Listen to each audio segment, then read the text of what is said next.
Students, आप सबकी request पर मैंने कुछ एमसीक्यू क्वेश्चंस लिखे हैं। हो सकता है आपकी ये कुछ हेल्प करें, क्योंकि स्टूडेंट्स बहुत परेशान हो रहे हो आप। ऐसा नहीं है कि यही क्वेश्चन आने वाले हैं, नहीं, ये कुछ इम्पॉर्टेंट क्वेश्चन हो सकते हैं, कुछ आपको पैटर्न बताने के लिए बनाए गए हैं कि इस तरीके से सब्जेक्टिव में से ऑब्जेक्टिव क्वेश्चंस बनते हैं। First, what is Wilkinson catalyst? इसके साथ 3 ऑप्शन आपको गलत मिलेंगे, लेकिन करेक्ट वन क्या है? Tris triphenyl phosphine chlororhodium. Next, which disease is caused by excess of copper in body? अगर हमारी बॉडी में कॉपर ज्यादा हो जाता है तो कौन सी डिजीज होती है? Wilson disease. Which carbonyl compound was first discovered? It was tetracarbonyl nickel 0। यहाँ निकिल की ऑक्सीडेशन स्टेट 0 होती है और इसका फॉर्मूला टेट्राकार्बोनाइल निकिल ऐसे लिखा जाता है। आप इसको ऐसे भी लिख सकते हैं। और इसको सबसे पहले 1890 में डिस्कवर किया गया था। Question number 4, What is the oxidation state of phosphorus in phosphagene? फॉस्फेजीन को हम इनऑर्गेनिक बेंजीन की तरह से देखते हैं। इसमें फॉस्फोरस की ऑक्सीडेशन स्टेट +5 होती है। Next, hapticity of benzene ligand is. Hapticity होती है कोई भी लिगेंड कितने कार्बन की हेल्प से मेटल से अटैच है। तो यहाँ 6 इसका करेक्ट आंसर है, लेकिन कभी कभी ये 2 और 4 भी दिखाता है, तो वहां आपको स्पेशल मेंशन किया जाएगा N2, N4, N6। जब ये तीनों पाई बॉन्ड काम में ले लेता है तो 6, एक पाई बॉन्ड काम में लाता है तो 2, और 2 पाई बॉन्ड काम में लाता है तो 4, क्योंकि फिर 4 कार्बन अटैच होंगे, यहाँ पे 2 और यहाँ पे 6 कार्बन। HOCl एंड NaOH दोनों में OH ग्रुप आपको दिख रहा है, OH OH, लेकिन HOCl is an acid, NaOH is a base. Next,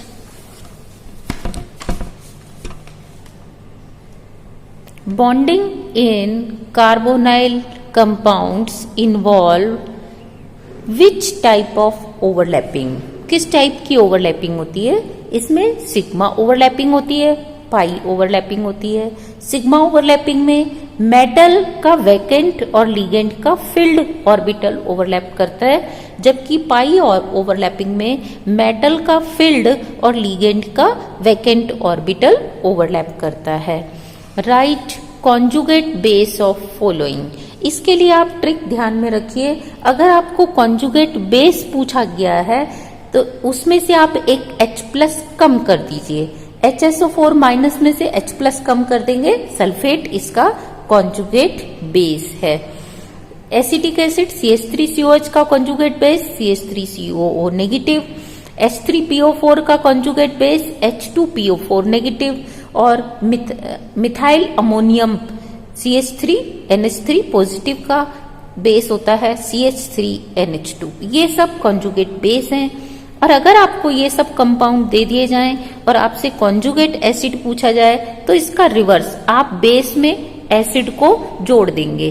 तो देखो, जब -H+ करते हैं तो कॉन्जुगेट बेस बनता है, और अगर +H+ करते हैं तो कॉन्जुगेट एसिड। आप ये छोटी सी ट्रिक याद रख सकते हैं।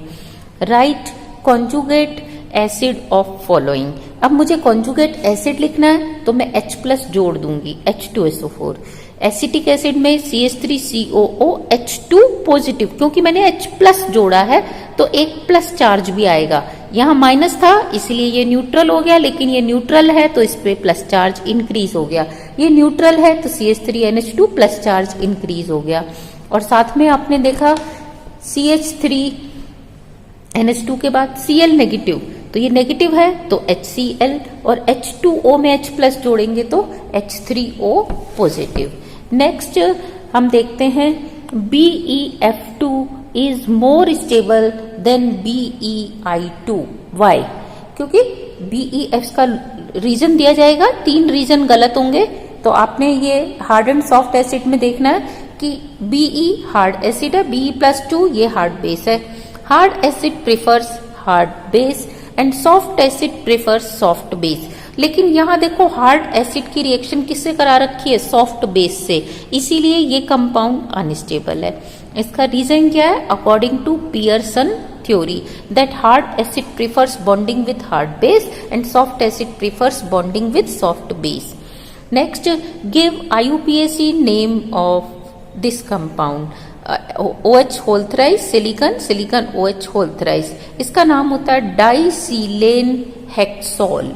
डाइसिलेन मीन्स 2 सिलिकॉन और हेक्सॉल मीन्स हेक्सा हाई OH ग्रुप है, 6 OH ग्रुप हैं। Next, the IUPAC name of SiCH3 C6H5O और इसके आगे ब्रैकेट क्लोज और हम इसको लिखते हैं होल N। तो इसका नाम देखो क्या होगा, एक सिलिकॉन पे CH3 भी अटैच है, C6H5 भी, ये दोनों इसी सिलिकॉन से अटैच्ड हैं और फिर इसके साथ ऑक्सीजन है जो आगे जा रहा है। इसको मैंने इस तरीके से खोल के लिख दिया। तो ये क्योंकि पॉलीमर है तो polymethyl phenyl siloxane. Next, cross link bonding of silicon is, जो इसमें क्रॉस लिंक्ड बॉन्डिंग है वो किस किस के बीच में है, OSI OSI के बीच में है। जनरल फॉर्मूला ऑफ सिलिकॉन्स, जैसे कीटोन्स का फॉर्मूला क्या होता है, R2CO, सिलिकॉन्स का फॉर्मूला भी क्या है, R2SiO, लेकिन ये होल N होता है। क्यों, क्योंकि इसमें तो ये मोनोमर होता है जबकि ये पॉलीमर होता है। इसका फॉर्मूला इस तरीके से पॉलीमेरिक चेन की तरह से होता है, R। तो इसका हम जनरल फॉर्मूला ये रिप्रेजेंट करते हैं। Next, silicones are obtained by hydrolysis of dialkyl silicon chloride. इसमें दोनों क्लोरीन की जगह इस तरीके से जब हाइड्रोलिसिस करेंगे 2 OH ग्रुप आएंगे, हाइड्रोलिसिस में 2 HOH होंगे, इसमें से वाटर ऐसे नहीं निकलता कि एक में से ही निकल जाए, इसका OH किसी दूसरे के OH के साथ, ये OH किसी तीसरे के OH में से वाटर मॉलिक्यूल बाहर निकालता है और आपको एक पॉलीमेरिक सिलिकॉन मिलता है। तो हम क्या कह सकते हैं, सिलिकॉन्स किसके हाइड्रोलिसिस से मिलते हैं, डाइएल्काइल सिलिकॉन क्लोराइड से। Structural units of silicones are, अब स्ट्रक्चरल यूनिट में देखो 2 R ग्रुप होंगे ये वाले और ये O, इस तरीके से आप इसको पॉलीमेरिक भी दिखा सकते हैं। स्ट्रक्चरल यूनिट्स ऑफ फॉस्फेजीन, फॉस्फेजीन की स्ट्रक्चरल यूनिट क्या है जो बार बार पॉलीमराइज होती है, फॉस्फोरस पेंटावेलेंट होता है, R और R' डबल बॉन्ड से N से जुड़ा होता है, फिर यहां से सिंगल बॉन्ड से फॉस्फोरस। तो ये फॉस्फोरस के अल्टीमेटली कितने बॉन्ड बनते हैं, 5। तो ये फॉस्फोरस के आगे फिर नाइट्रोजन आएगा, तो ये होती है इसकी basic unit. Complete the reaction, आपने इस रिएक्शन को कंप्लीट करना है। इसमें आपका आएगा PCl5 plus ammonium chloride. PCl5 plus ammonium chloride से आपको मिलता है साइक्लिक फॉस्फोनाइट्रिलिक क्लोराइड, इसको हम फॉस्फेजीन भी कहते हैं, प्लस 12 HCl। ये इंपॉर्टेंट रिएक्शन है, आपको इसे अच्छे से याद करना है। Name the product of following reaction, इसमें फास्फोरस नाइट्राइड की रिएक्शन क्लोरीन से 973 पे कराई, तो आपसे वो प्रोडक्ट पूछेगा तो आप क्या लिख सकते हैं, ये ट्राइमर है फॉस्फेजीन का और इसके साथ टेट्रामर भी बन सकता है, प्लस अदर प्रोडक्ट्स जो लीनियर होते हैं। तो ये रिएक्शंस कुछ इंपॉर्टेंट रिएक्शंस हैं जो आपको अच्छे से याद रखनी है। Name the product of reaction between ammonia and PCl5, तो ये 5 PCl5 3 अमोनिया से रिएक्शन करके आपको फॉस्फेजीन देते हैं। तो इनको इंपॉर्टेंट रिएक्शंस को अच्छे से लिख के याद रखना है। Next question is hapticity of CP कहते हैं साइक्लोपेंटाडाइइनाइल, इज 5, क्योंकि इसमें 5 कार्बन होते हैं इस तरीके से और इसके बीच में नेगेटिव चार्ज होता है, ये रेजोनेटिंग होता है, double bond single bond double bond और इस कार्बन पे नेगेटिव जो रेजोनेंस करता है। तो इसके पांचों कार्बन एक साथ जुड़ते हैं मेटल से, इसलिए इसकी हेप्टिसिटी होती है 5 और इसको हम N5 से रिप्रेजेंट करते हैं। Formula of ferrocene is, ferrocene के फॉर्मूला में ये साइक्लोपेंटा डाइइनाइल होता है और Fe होता है। क्योंकि इस पे -1 दोनों पे है तो Fe+2 है, इसलिए ऑक्सीजन की इसमें oxidation state of ion is +2। Which one is a strong base, हमें इसमें से सेलेक्ट करना है कि स्ट्रॉन्ग बेस कौन है, CH3NH3, NH2 या फिर NH3। क्योंकि इसके पास प्लस आई इफेक्ट है तो ये स्ट्रॉन्ग बेस है, ये वीक बेस है। सिमिलरली इस पेयर में अगर हम देखें तो इसको एक इथाइल और एक मिथाइल दे रहा है, यहाँ 2 मिथाइल दे रहे हैं, तो इसमें क्या होगा, ये ज्यादा क्लोज है, इसका प्लस आई इफेक्ट ज्यादा होता है तो ये स्ट्रॉन्ग बेस होगा। फिनाइल में ये -I रखता है, इथाइल का ये +I, तो इथाइल अमीन स्ट्रॉन्ग बेस होगा। Which one is a strong acid, अब हमें स्ट्रॉन्ग एसिड बताना है। फॉर्मिक एसिड और एसिटिक एसिड में फॉर्मिक एसिड ज्यादा स्ट्रॉन्ग होगा, क्लोरो एसिटिक एसिड और एसिटिक एसिड में क्लोरो एसिटिक एसिड स्ट्रॉन्ग होगा, डाइक्लोरो और मोनोक्लोरो एसिटिक एसिड में डाइक्लोरो एसिटिक एसिड स्ट्रॉन्ग होगा, फ्लोरो और क्लोरो एसिटिक एसिड में फ्लोरो एसिटिक एसिड ज्यादा स्ट्रॉन्ग होगा, क्लोरो एसिटिक एसिड और ये क्लोरोप्रोपेनोइक एसिड, इसमें क्लोरो एसिटिक एसिड क्योंकि क्लोज है और इसकी डिस्टेंस ज्यादा है, तो यहां हमने सबके पीछे क्या रीजन देखा है, +I effect, -I effect, distance और इलेक्ट्रॉन नेगेटिविटी ऑफ एटम को कंसीडर किया है। नेक्स्ट हम देखते हैं बोर इफेक्ट। बोर इफेक्ट क्या होता है, pH sensitive of haemoglobin to myoglobin, मतलब pH सेंसिटिव होता है ट्रांसफर किसका, ऑक्सीजन का हीमोग्लोबिन से मायोग्लोबिन में। तो बोर इफेक्ट में हम यही पढ़ते हैं कि जब प्रेशर लो होता है तो हीमोग्लोबिन अपनी ऑक्सीजन मायोग्लोबिन को दे देता है, और ये इफेक्टिव कब होता है, जब लो प्रेशर ऑफ ऑक्सीजन होता है। तो बोर इफेक्ट के साथ ये तीनों चीजें जुड़ी हुई हैं। आपसे कुछ भी पूछा जा सकता है कि whether it is pH sensitive और not, it is pH sensitive, और इसमें होता क्या है, ऑक्सीजन का ट्रांसफर हीमोग्लोबिन से मायोग्लोबिन, और ये लो प्रेशर पर ही इफेक्टिव होता है। बल्क एलिमेंट्स आर, हमको एसेंशियल एलिमेंट, ट्रेस एलिमेंट और अल्ट्रा ट्रेस एलिमेंट में हम देखते हैं बल्क एलिमेंट जिनकी क्वांटिटी हमें बल्क में डेली चाहिए होती है, carbon, hydrogen, nitrogen and oxygen. Trace elements are, जिनकी क्वांटिटी हमें कम चाहिए होती है डेली, वो 7 है, उनका नंबर 7 है, manganese, iron, cobalt, copper, zinc, iodine, molybdenum. आप ऐसे याद रख सकते हो, ये डी ब्लॉक 3D सीरीज है, मैग्नीज से शुरू होके मैग्नीज, आयरन, कोबाल्ट, 3 तो यहीं से हो गए, फिर निकिल को बीच में छोड़ दिया, कॉपर, जिंक, और साथ में आपने लेना है मॉलिब्डेनम और आयोडीन। ये 7 एलिमेंट्स हैं जो ट्रेस क्वांटिटी में हमें चाहिए होते हैं। रोल ऑफ जिंक, जिंक का क्या रोल होता है हमारे बायोलॉजिकल उसमें, तो देखो essential for various enzymes, various enzymes के लिए ये बहुत जरूरी है, जैसे कार्बन एनहाइड्रेस, DNA और RNA पॉलीमरेज, इसमें जिंक की बहुत ज्यादा जरूरत होती है। नॉर्मल ग्रोथ के लिए ये बहुत जरूरी है, रिप्रोडक्शन के लिए जरूरी है, लॉन्जिविटी ऑफ एनिमल्स के लिए, उनकी जो आयु है वो उसके लिए बहुत जरूरी है। Maintain level of vitamin A in blood, blood में विटामिन ए के लेवल को कंट्रोल करने के लिए जिंक की बहुत ज्यादा जरूरत होती है। Question next, biological role of copper, copper का रोल क्या होता है, फॉर्मेशन ऑफ बोन्स में हेल्प करता है ये, सिंथेसिस ऑफ हीमोग्लोबिन, कैसे कि हीमोग्लोबिन के लिए हमें आयरन चाहिए और आयरन का यूटिलाइजेशन हमारी बॉडी तब कर पाती है जब हमारी बॉडी में कॉपर हो। फिर साइटोक्रोम इलेक्ट्रॉन ट्रांसफर सिस्टम, कुछ एनिमल्स ऐसे होते हैं जिसमें साइटोक्रोम के थ्रू ऑक्सीजन का ट्रांसपोर्टेशन होता है, तो वहां पे कॉपर हेल्प करता है। दूसरा जैसे ऑर्थोपोड्स जो होते हैं उसमें क्या होता है, ऑर्थोपोड्स में हीमोसाइनिन, उनके साइटोप्लाज्म में एक कंपाउंड होता है ब्लू कलर का जो कि ट्रांसपोर्ट करता है ऑक्सीजन का, ये ब्लू कलर का ब्लड होता है इनका ऑर्थोपोड्स का।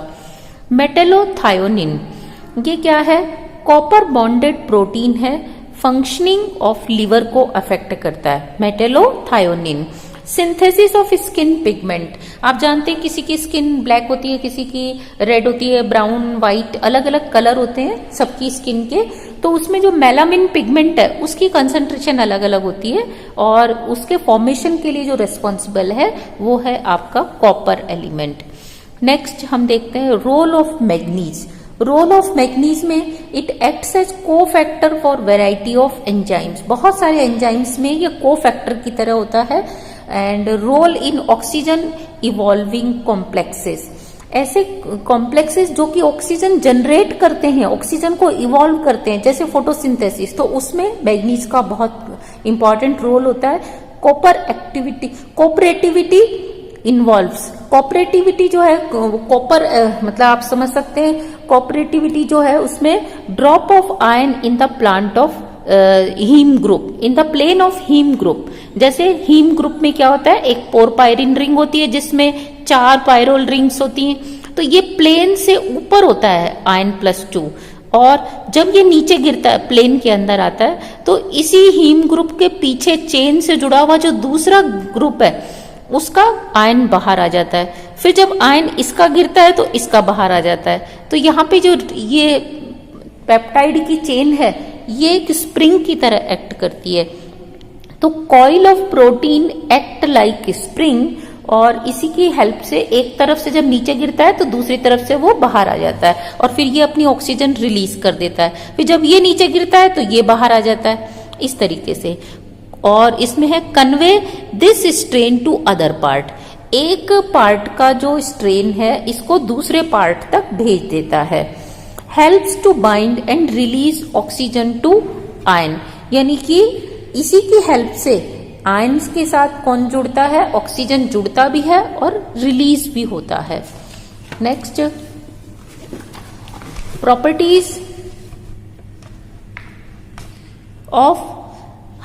Properties of hard metal ions. आप जानते हो मेटल आयंस को 2 पार्ट्स में क्लासिफाई किया गया, class A, class B, hard metal, soft metal.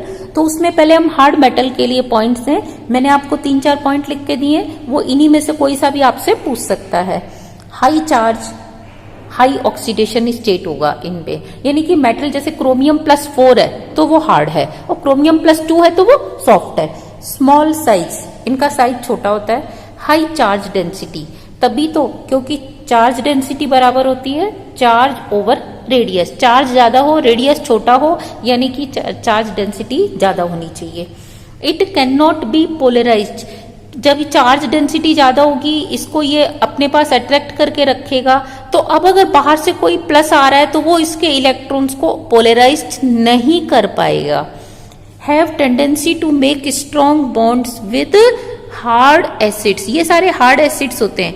तो हार्ड बेस होते हैं, तो जो हार्ड एसिड्स हैं वो इनके साथ बॉन्ड बनाना प्रिफर करते हैं। फ्लोरीन के साथ सबसे ज्यादा, फिर क्लोरीन, ब्रोमीन, आयोडीन, इसी तरह से 6th ग्रुप में ऑक्सीजन के साथ सबसे ज्यादा, फिर sulphur, selenium, tellurium, nitrogen, phosphorus, arsenic, antimony. Hardness जो है लेफ्ट टू राइट डिक्रीज हो रही है।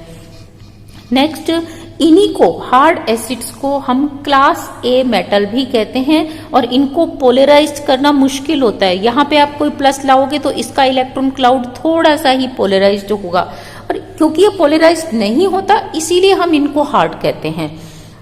एग्जाम्पल जैसे titanium +4, chromium +3, ion +3, lithium +1, beryllium +2, boron +3, aluminium +3।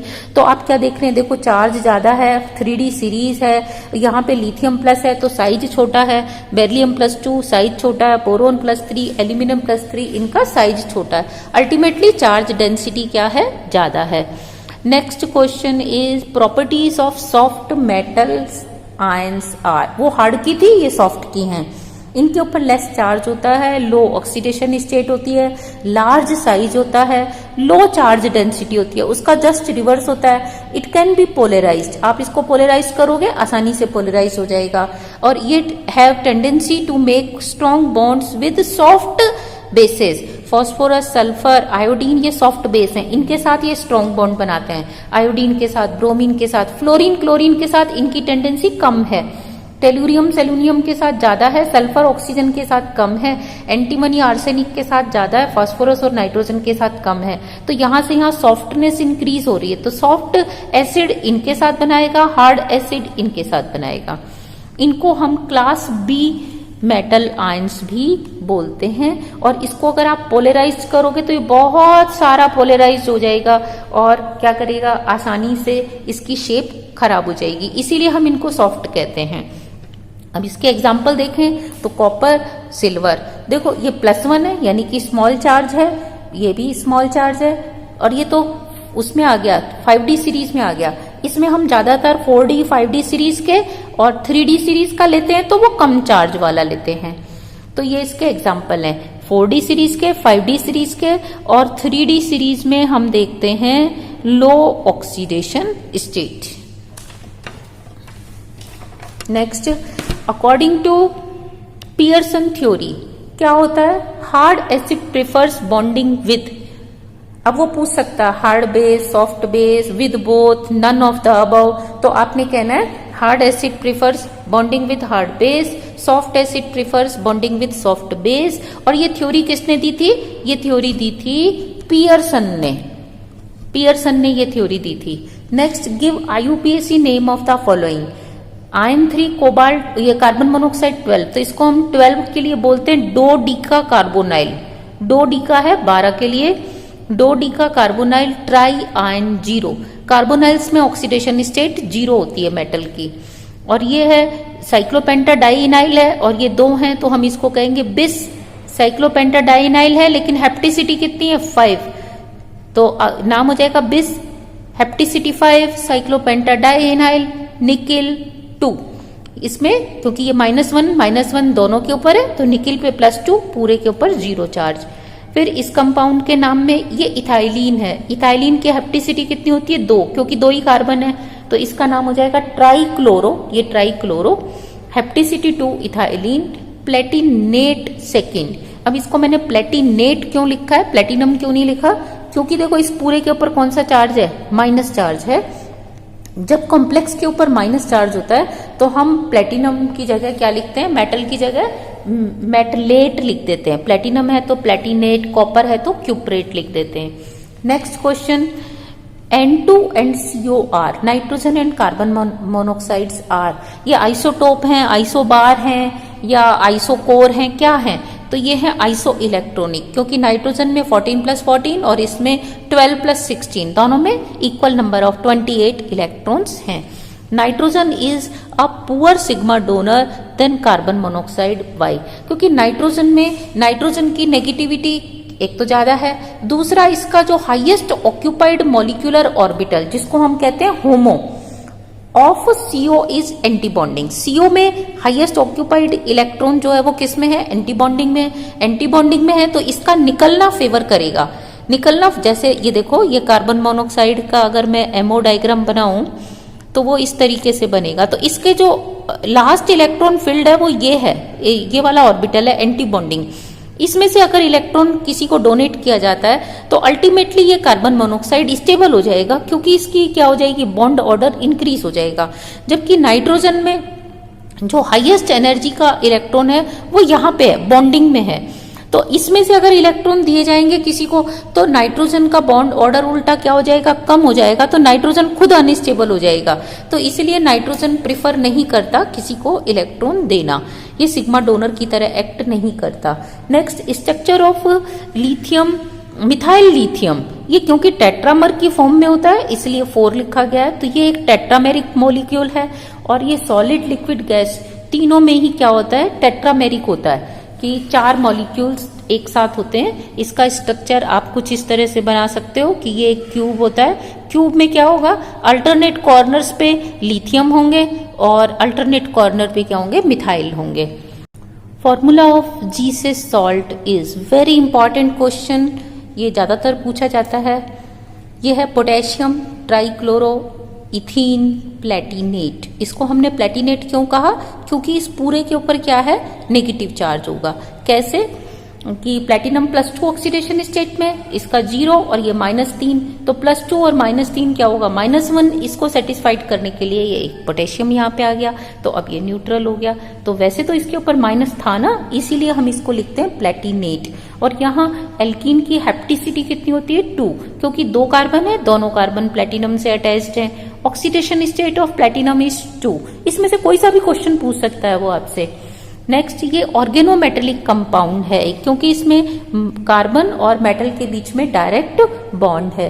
Question number 40, arrange in the increasing order of Lewis acid strength. हमने इनको arrange करना है एसिडिटी की स्ट्रेंथ में।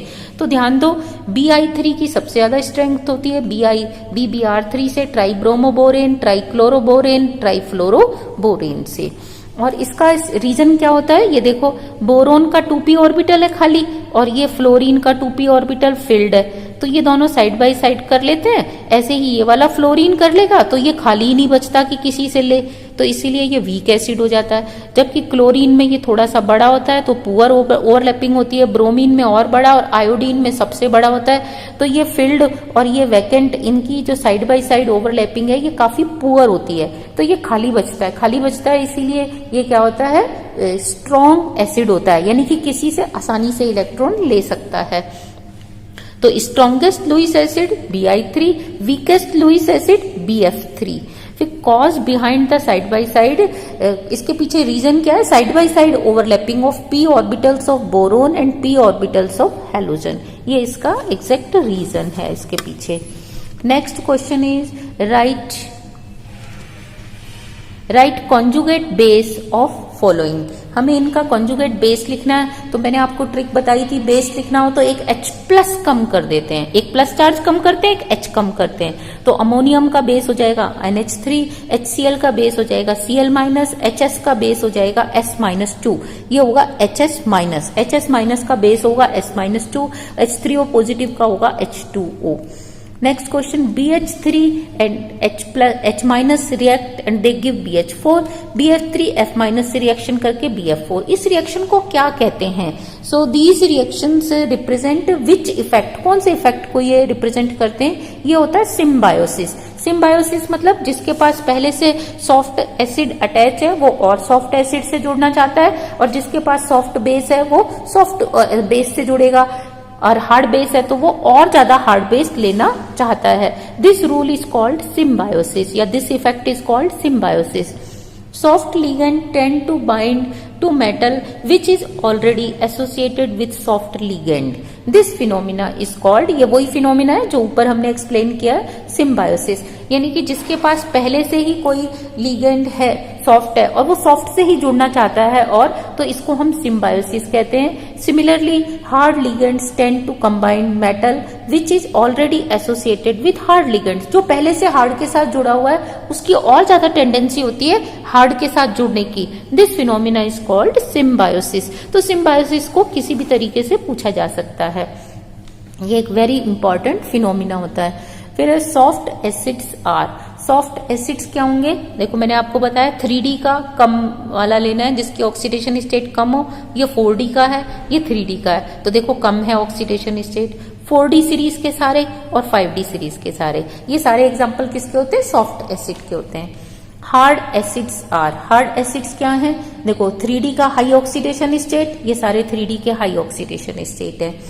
Name 2 acid ligands, acid ligands या पाई एसिड, जिनके पास पाई ऑर्बिटल है और वो वैकेंट है, कार्बन मोनोक्साइड, यानी कि ये अपना फील्ड देता भी है और पाई में लेता भी है, तो इसलिए ये एसिड भी है, ये बेस भी है, तो हम इनको लिगेंड भी कह रहे हैं और एसिड भी कह रहे हैं। RNC, इसमें भी क्या है? N ट्रिपल बॉन्ड C होता है, NO में N डबल बॉन्ड O होता है, तो ये क्या है? एसिड लिगेंड्स हैं। इनको आप अच्छे से याद कर लेना, ये तीनों अपने आप में यूनिक हैं। Acid ligands can take electrons from filled orbitals of metal, true, क्योंकि ये एसिड लिगेंड्स हैं, ये मेटल से इलेक्ट्रॉन ले सकते हैं, तो ये स्टेटमेंट क्या है? ट्रू। अगर वो कहे फॉल्स तो आपने लिखना गलत, फॉल्स नहीं है, ये ट्रू है। हेप्टिसिटी ऑफ इथीन इज 2, अभी मैंने बताया इसके पास 2 कार्बन होते हैं, हेप्टिसिटी ऑफ इथीन इज 2, तो ये दोनों कार्बन मेटल से जुड़ते हैं इसलिए इसकी हेप्टिसिटी 2 है। And IUPAC name of CuNH3 whole 4 +2, तो देखो ये टेट्रा अमीन हो जाएगा, इसका आंसर क्या है टेट्रा एमीन। ये AMMI लिखते हैं हम, tetra AMMINE, tetra amine copper, और यहाँ इसकी ऑक्सीडेशन स्टेट है 2, और क्योंकि ये आयन है न्यूट्रल नहीं है तो हम लिखेंगे आयन। तो ये मैंने आपको फर्स्ट सेट दिया है 50 क्वेश्चंस का MCQ का, and I will try to upload one more video for you, and I hope you will get benefit from it. Thank you.